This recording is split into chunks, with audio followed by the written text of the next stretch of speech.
I, Xavier Vijay Tripathi, I am working as an assistant professor of history in the Department of Humanities and Social Science under the Faculty of Education and Methodology. कल हम एक topic discuss कर रहे थे जो topic था अलाउद्दीन खिलजी और अलाउद्दीन खिलजी का देवगिरी में किया गया आक्रमण। ये टॉपिक हम कल डिस्कस कर रहे थे। काफ़ी इंटरेस्टिंग टॉपिक है ये। अलाउद्दीन के बारे में इसमें ज़्यादा हम डिस्कस नहीं करते, सिर्फ और सिर्फ एक पार्ट पे डिस्कस करते हैं जब वो देवगिरी पे आक्रमण करता है। अलाउद्दीन के टाइम पर एक तो अलाउद्दीन तब आक्रमण करता है जब वह सुल्तान नहीं बना था, और दूसरी बार अलाउद्दीन का एक जनरल मलिक काफूर देवगिरी पर आक्रमण करता है जब उस टाइम पे भारत का सुल्तान यानी दिल्ली का सुल्तान अलाउद्दीन खिलजी था। तो कल हम इस टॉपिक को शुरू कर दिए थे और अलाउद्दीन के इंट्रोडक्शन को हमने डिस्कस कर लिया था कि उसके बचपन का नाम अली गुर साहब था।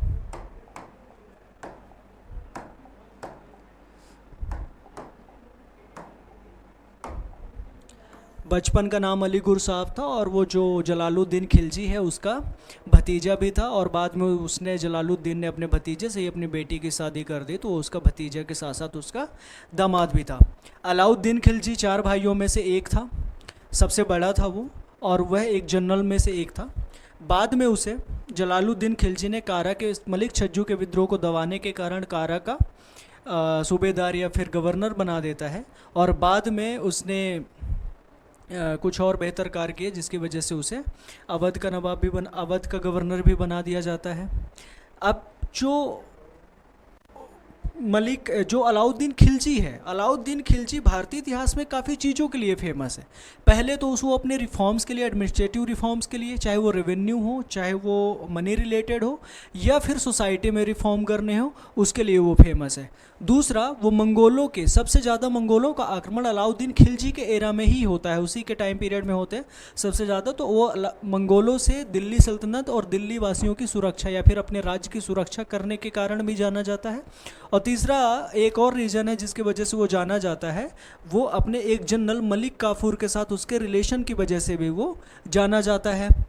तो अलाउद्दीन खिलजी की जो शख्सियत है इतिहास में, भारतीय इतिहास में, वो काफ़ी इंपॉर्टेंट हो जाती है। चाहे उसके बाजार नियंत्रण प्रणाली हो, चाहे रेवेन्यू से रिलेटेड उसके रिफॉर्म्स हो, चाहे वो सैन्य रिफॉर्म्स हो यानी मिलिट्री में रिफॉर्म करना हो, या फिर उसके द्वारा मंगोलों को लगातार हराना, या फिर पहली बार विंध्य पर्वत को पार करके दक्षिण भारत के राज्यों को जीत कर उन्हें लूटने का भी जो काम है वो सबसे पहले अलाउद्दीन खिलजी के ही टाइम पीरियड में होता है।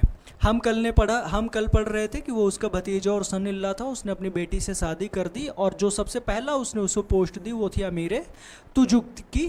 ये जब बड़े बड़े शाही दरबार में जो समारोह होते थे उसका देख रेख करने वाला जो सरदार होता था उसे अमीर तुजुक कहा जाता था। कई विद्रोहों को उसने दबाया था अलाउद्दीन ने, जिसकी वजह से उसको प्रमोट करते रहे, और 1996 में जब वो 1296 में अवध का गवर्नर जब बना तो उसके पास अब एक बड़ा एरिया था रूल करने के लिए। चूँकि वो एक महत्वाकांक्षी इंसान था, सुल्तान बनना चाहता था। सुल्तान बनने के लिए उसे धन की ज़रूरत थी। ऊपर अब धन कहाँ मिलेगा? अगर हम भारत के नक्शे में बात करें तो ऊपर उसको धन कहाँ मिलेगा? क्योंकि ऊपर तो जलालुद्दीन खिलजी ही बैठा हुआ है, उसकी एक बड़ी सेना है, शाही सेना है उसके पास। तो उसने देखा कि दक्षिण भारत का जो ये विंध्य पर्वत के दक्षिण का जो ये एरिया है, इधर उसे धन मिल सकता है। उसका रीजन था कि दक्षिण भारत अभी भी मुसलमानों से यानी इस्लामिक आक्रमणकारियों से अछूता था। विंध्य पर्वत पार करके दक्षिण भारत के इन क्षेत्रों पर जाना अभी ऊपर वालों ने अभी इतना सोचा नहीं था, क्योंकि वो कहीं ना कहीं यहीं उलझे रहते थे, इधर ही उलझे रहते थे, इससे आगे वो बढ़ ही नहीं पाते थे। वो तो एक अवसर था जिसका उसने खोजा और वहाँ दक्षिण भारत में आने का उसने पहली बार प्रयास किया। अब आते हैं देवगिरी में, जहाँ पर उसने आक्रमण किया था। देवगिरी में आक्रमण करने से पहले यह जानना जरूरी है कि देवगिरी है क्या। तो मैंने कल की क्लास में आपको बताया था कि दक्षिण भारत में विंध्य पर्वत के दक्षिण में 4 राज्य थे। एक था यादवों का देवगिरी, जहाँ यादव वंश के शासक रामचंद्र देव का शासन था। दूसरा है काकती वारंगल, जिसे तेलंगाना में काकती रूलर्स रूल कर रहे थे और वहाँ पर प्रताप रुद्र देव वहाँ के रूलर थे। बल्लाल तृतीय होयसल डायनेस्टी, जिसकी राजधानी द्वार समुद्र थी, यहाँ पर बल्लाल तृतीय रूल कर रहा था। और दक्षिण, सुदूर दक्षिण में अगर हम जाएँ तो वहाँ पांड्य डायनेस्टी थी, जिसकी राजधानी मदुरै, और वीर पांड्य और सुंदर पांड्य यहाँ के रूलर थे। ये दक्षिण भारत के राज्य काफ़ी समृद्ध थे क्योंकि आपस में कम ही लड़ते झगड़ते थे। यहाँ पर कहा जाता है जो देवगिरी है, देवगिरी की स्थापना भिल्लम ने की थी, जो कि एक यादव रूलर था। पहले चालुक्यों का सरदार था, बाद में उसने विद्रोह करके एक नए राज्य की स्थापना की। भिल्लम के बाद सिंघन आया, जो सबसे प्रतापी शासक था वहाँ का, देवगिरी का, और उसने पूरे देवगिरी की कीर्ति चारों तरफ फैलाई, एक मजबूत प्रशासन और शासन चलाया। और बाद में आते हैं, काफ़ी टाइम के बाद आते हैं रामचंद्र देव। और रामचंद्र देव जब 1271 यानी कि 1271 में वो जब रूलर बनते हैं, उस टाइम पे देवगिरी की कीर्ति पूरी भारत में, लगभग दक्षिण भारत में तो फैली ही थी। मार्को पोलो बताता है कि दक्षिण भारत यानी देवगिरी में लोग वस्त्र नहीं पहनते, वहाँ पर दर्जी की ज़रूरत नहीं है। कारण पूछा क्यों, तो उसने बताया, मार्को पोलो ने बताया कि वहाँ पर लोग बहुत धनी हैं, बहुत अमीर है, वो इतने आभूषण पहनते हैं कि उन्हें वस्त्र पहनने की ज़रूरत ही नहीं है। उसने कहा कि वहाँ पे गरीब भी सोने चांदी, मतलब गरीब भी महंगे सोने चांदी के बर्तनों में खाना खाते हैं, अमीर तो फिर पूछो ही मत किस में खाते होंगे। और वहाँ पर लोग गरीब नहीं हैं, अमीर हैं, वहाँ पर किसी चीज़ की कमी नहीं है। फरिश्ता कहता है कि वहाँ के जो राजकुमार होते थे, जैसे एक राजा मर गया तो अब राजकुमार जो है वो राजा बनेगा, तो उनका ये कहना होता था कि वो अपने पिता की बनाई हुई संपत्ति या प्रॉपर्टी को यूज़ नहीं करते थे, बल्कि उनका ये कहना था कि जो हमारे पूर्वज प्रॉपर्टी बना गए हैं हम उसमें और एड ऑन करेंगे, ना कि उसको हम यूज करेंगे। इस वजह से वहाँ पर बहुत अथाह संपत्ति देवगिरी में जमा हो गई थी। लोग वहाँ समृद्ध थे, पैसे वाले थे, धन दौलत था, अच्छे से शांतिपूर्ण जीवन जी रहे थे, युद्धों से बचे हुए थे, बड़ी सेना बनाई हुई थी, इसलिए अभी तक वहाँ शांति थी। लेकिन अब वहाँ पर राहु की नज़र पड़ गई थी और देवगिरी की जो समृद्धि थी, यही अलाउद्दीन खिलजी के लिए एक अवसर था। अलाउद्दीन खिलजी 1296 में एक लेटर लिखा दिल्ली में जलालुद्दीन अपने काका के पास कि वह मध्य प्रदेश के कुछ चंदेरी वाले क्षेत्र को जीतने जाएगा। लेकिन वो पहुंचा कहाँ, विंध्य पर्वत को पार करके पहुंचा देवगिरी जब पहुंचा तो ये बात दक्षिण के राज्यों में पता चली और रामचंद्र देव को जब यह बात पता चली तो उन्होंने अपने किले में शरण लेना ज़्यादा उचित समझा। एक बार देवगिरी का किला हम देखते हैं। देवगिरी का जो ये किला है, ये 600 फीट ऊंची एक चट्टान पे बना है, या एक पहाड़ी कह सकते हैं। यानी कि इस किलो को जीतने के लिए बड़ी मेहनत करनी पड़ेगी। आप यहाँ पर कहीं से भी अगर आक्रमण करेंगे तो ये आपके लिए अभेद दुर्ग है, अभेद। यानी कि आपके पास कितनी बड़ी भी सेना है, इसको जीतना असंभव जैसा है, क्योंकि चढ़ाई जो है बिल्कुल सीधी है। आपको थोड़ा सा भी लूम मिलेगा आप सीधे नीचे जाओगे, कोई दूसरा आपके पास मार्ग नहीं है, और 600 फीट ऊंचाई तक आप गोले फेंक भी नहीं सकते। तो ये एक तरह से अवैध किला था, इसको जीतना इतना आसान नहीं था। रामचंद्र देव को जैसे ही पता चला कि अलाउद्दीन अपनी सेना के साथ वहाँ पर आ रहा है, उन्होंने तुरंत अपने सभी घर परिवार नात रिश्तेदारों को लेकर किले में शरण लेने में भलाई समझी और वो पहुँचे किले में। अलाउद्दीन अपने 8000 घुड़सवारों के साथ इस पूरे के पूरे किले को चारों तरफ से घेर के बैठ गया। लेकिन जाएगा कैसे ऊपर, तो उसने कहा कि मैं देवगिरी पे हमला करने नहीं आया हूँ, अपितु दिल्ली से भगाया हुआ एक जन्नल हूँ, बेदखल किया हुआ, और मैं यहाँ शरण लेना चाहता हूँ। उसके इस झांसे पे रामचंद्र देव तो बिल्कुल नहीं है, उन्होंने इस पे बिल्कुल विश्वास नहीं किया। जब कोई फर्क नहीं पड़ा तो उसने हमला कर दिया किले पे, लेकिन तब भी सफलता नहीं मिली। तब उसने एक और चाल चली और उसने कहा कि अभी जो मेरी सेना है 8000 घुड़सवारों की, ये पहली पंक्ति की वैनगार्ड सेना है, लगभग 20,000 सैनिक अभी पीछे से शाही सेना जो है वो सुल्तान के साथ पीछे से आ रही है। जब यह बात रामचंद्र देव को पता चली तो उन्होंने संधि करना ही उचित समझा। संधि के तहत उन्होंने बहुत सारा धन दौलत और जो भी उनके पास ज्वेलरी वेलरी थी, बहुत सारी चीज़ें दी, और संधि में यह भी तय हुआ कि साल में 4 बार वो चौथ भेजेंगे, यानी कि हर 3 महीने में वो राज्य का 1/4 भाग कर के रूप में दिल्ली सल्तनत में भेजेंगे। ये बात संधि के तहत हो गई। अब यहाँ पर एक बात जानने वाली है कि शंकर देव तो अपनी सेना लेके कहीं गए हुए थे। जब उन्हें पता चली कि संधि हुई है तो वो दो पास में ही थे, उन्होंने अलाउद्दीन के ऊपर हमला कर दिया, लेकिन शंकर देव हार गए। शंकरदेव युद्ध में हार गए। अलाउद्दीन पूरा का पूरा धन लेके कहाँ पहुँचा? पहुँचा काड़ा मानिकपुर। उसे जाना कहाँ था? उसको जाना तो चाहिए था दिल्ली, लेकिन वो पहुँचा कहाँ? काड़ा मानिकपुर। ये बात दिल्ली में पता चली जलालुद्दीन को। जलालुद्दीन के जो जनरल्स थे वो ऑलरेडी उसको, जलालुद्दीन को अवेयर कर रहे थे कि अलाउद्दीन के मंसूबे ठीक नहीं है, वो महत्वाकांक्षी है, सुल्तान बनना चाहता, आपके लिए खतरे पैदा करेगा, दिक्कतें पैदा करेगा, आप उस पर लगाम लगाइए। लेकिन जलालुद्दीन भरोसा इतना ज़्यादा करते थे अलाउद्दीन के ऊपर कि उन्होंने किसी की बात नहीं मानी। लेकिन जब वो काड़ा मानिकपुर दिल्ली न जाके काड़ा मानिकपुर में रुका, तब वहाँ पे उन्हें थोड़ा सा डाउट हुआ, उनको माथा ठनका। तब उन्होंने लगभग 30,000 सैनिकों का एक दल बनाया और वो फिर काड़ा मानिकपुर के लिए निकले। उन्होंने कहा कि अब ये काम करने मैं खुद ही जाऊँगा। अब यहाँ पर आप देखने वाली बात है, यहाँ पर एक बार देखने वाली बात है ये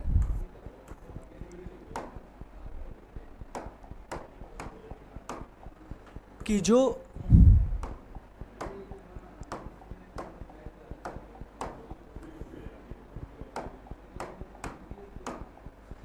दिल्ली है और ये है प्रयागराज, यहीं पर है काड़ा मानिकपुर। ये आ रही है यमुना नदी, ये आ रही है यमुना, और ये आ रही है गंगा, और ये प्रयाग में दोनों नदियाँ मिलती हैं। वहीं सरस्वती भी नीचे से निकलती है, जिसे संगम कहते हैं, प्रयाग का संगम कहते हैं। दिल्ली यमुना नदी के किनारे बसा हुआ है।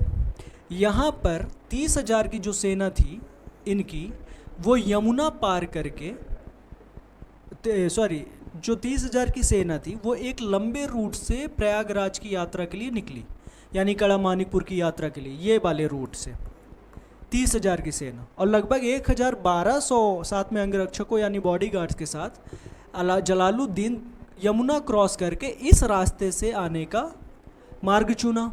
ये लंबा, थोड़ा लंबा पड़ गया, ये वाला रूट थोड़ा लंबा पड़ गया और ये पड़ गया पास, तो वो इसकी सेना तो पीछे ही रह गई। जलालुद्दीन अपने कुछ अंगरक्षकों और सैनिकों के साथ पहुंच गया काड़ा मानिकपुर, सेना रह गई पीछे। अलाउद्दीन को ये बात पता चला कि बस 1,000-1,200 लोग ही हैं, तो उसको मौका मिल गया।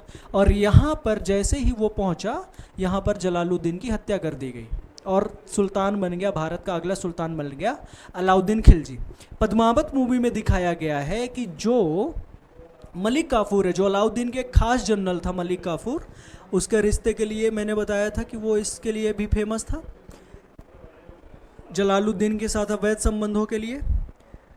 तो मूवी में दिखाया गया कि जलालुद्दीन जब काड़ा मानिकपुर पहुंचता है तो अलाउद्दीन को कहता है कि मैंने तुम्हारे लिए एक नायाब हीरा लाया है, नायाब तोहफा है। वही नायाब तोहफा ने ही जलालुद्दीन की हत्या कर दी। मूवी में ये जो स्टोरी दिखाई है ये फॉल्स स्टोरी है। एक्चुअल में 1296 की हम बात करते हैं, उसके जब उसको मार दिया गया, उसकी हत्या कर दी गई, 1296 तक मलिक काफूर का कोई पता ही नहीं था।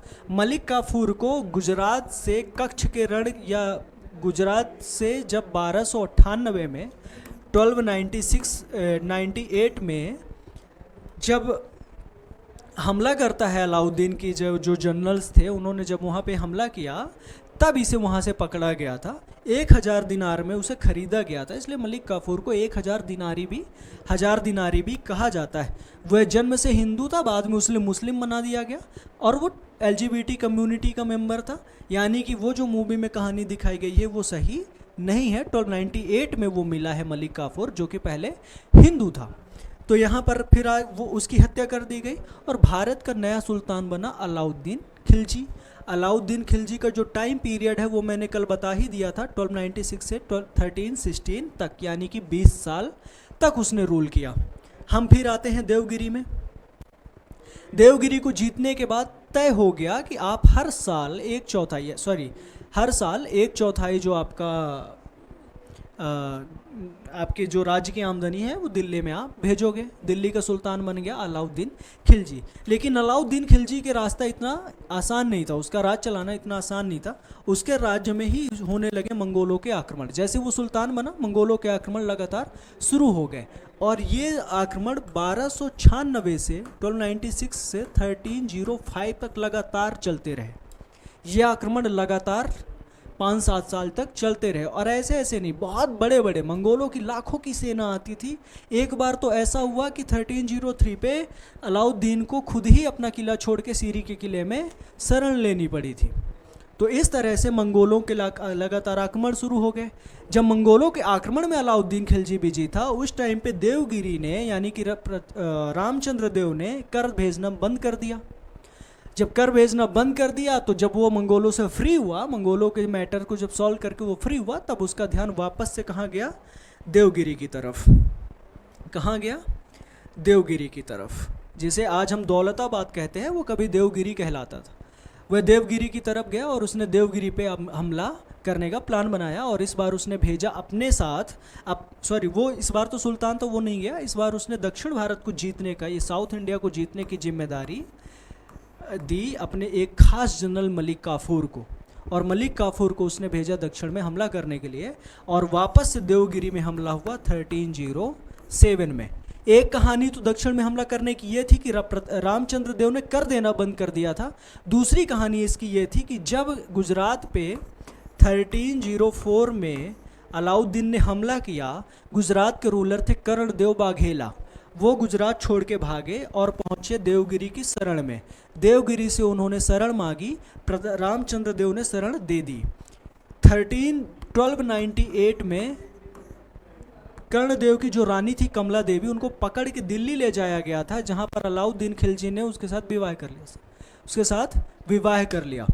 लेकिन 1304 में जब उन्होंने वापस हमला किया तो इस बार कर्णदेव अपनी बेटी देवल देवी को लेके दौलताबाद, यानी कि आज के दौलताबाद यानी तब के देवगिरी पहुंचे। और वहां पे उन्होंने यादव शासक से शरण मांगी। उन्होंने शरण दिया, साथ में ये प्रस्ताव भी दिया कि तुम अपनी बेटी की शादी मेरे बेटे शंकर देव के साथ कर दो।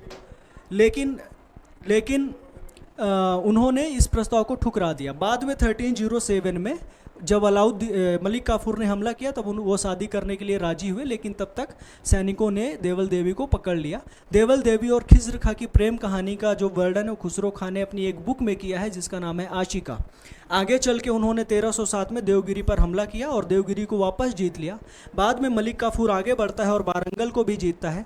यहीं पर 1308 में मलिक काफूर को कोहिनूर हीरा काकती शासकों से प्रताप रुद्र देव से मिल जाता है। यही तब पहली बार कोहिनूर हीरा दिल्ली पहुंचा, जिसे 1739 में नादिर शाह लूट के ईरान ले जाएगा। और बाद में 1849 में वो कोहिनूर पहुंच जाएगा ब्रिटेन, लॉर्ड डलहौजी के टाइम पे, सेकेंड एंग्लो सिख युद्ध के बाद। उसके बाद वो आता है और दार समुद्र को भी जीतता है। दार समुद्र के बाद मदुरै को भी जीतता है और यहाँ से अथाह संपत्ति लूटने के बाद वो आगे जाता है। इसके बाद वो अथाह संपत्ति को, प्रॉपर्टी को लूटने के बाद वापस वो दिल्ली पहुंचता है 1311 में। तब तक उसने दक्षिण के इन सभी राज्यों को जीत लिया। तो एक बार आप इस मैप में आप देखेंगे,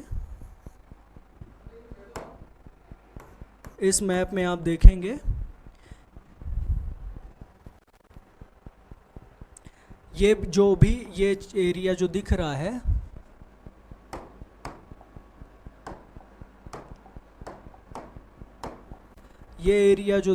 है,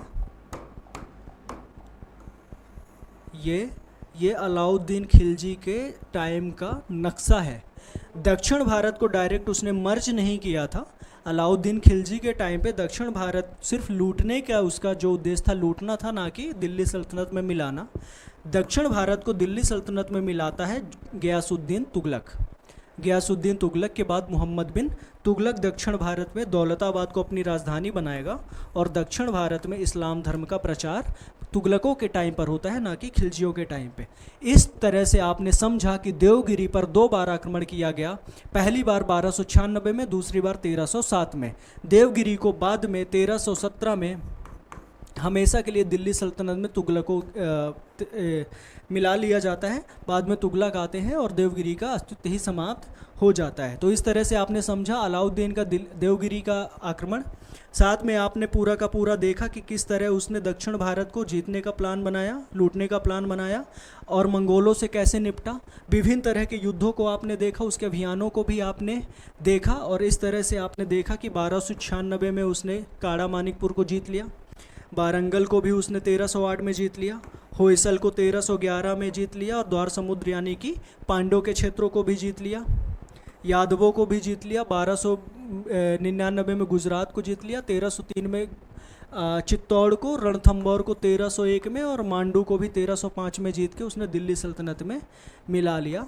और इस तरह से आप देखेंगे कि ये पूरे के पूरे उसका जो एरिया है ये वहाँ इन क्षेत्रों को उसने जीता और दिल्ली राज्य में डायरेक्टली इनडायरेक्टली उसने मर्ज कर लिया। तो इस तरह से ये जो अलाउद्दीन का देवगिरी का ये जो मैटर है ये इसी तरह समाप्त हुआ। धन्यवाद।